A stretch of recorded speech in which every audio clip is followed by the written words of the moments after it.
এটাই দেখার জন্য হয়তো সমর্থকেরা মাঠে আসে। কি আরও ভালো খেলতে হবে, আমি আশা করি আমাদের টিম আরও ভালো খেলবে। তো সবাই আমরা প্রত্যেকে জানো যে আমাদের টিম ইনজুরি, রেড কার্ড নিয়ে সমস্যা আছে।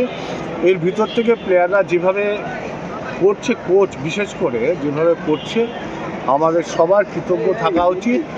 আমরা আশা করি আগামী দিনগুলো এর থেকে ভালো খেলবে। ঋতুদা, কোচ আসার পর সম্পূর্ণ দলটাই বদলে গিয়েছে, সেটা দেখাই যাচ্ছে মাঠে, কিন্তু যেভাবে একের পর এক গোলের সুযোগ নষ্ট হচ্ছে, সেটা কি চিন্তায় রাখবে? হ্যাঁ, গোলের কাছে যারা যায় তারাই সুযোগ নষ্ট করে, তবে গোলটাকে কনভার্ট করাতে হবে, এটা কোচ নিশ্চয়ই ভাবছে।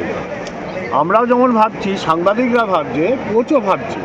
আশা করি এর পরের থেকে আস্তে আস্তে, গত ম্যাচেই তো 4 গোল করলো, তো এই ম্যাচে একটা সত্যিই মিস হয়েছে, 3-4টে গোল করা উচিত ছিল কিন্তু করতে পারিনি। কিন্তু এখন 3 পয়েন্টটা আমাদের কাছে সবার আগে লক্ষ্য, 3 পয়েন্ট নিয়ে বেরোতে হবে। প্রথম ছয়টা কি দেখছেন? আশা করা যায়, দেখা যাক। দ্বিতীয় সলভ কেস কোনো আপডেট রয়েছে না, এক্ষুনি কিছু নেই।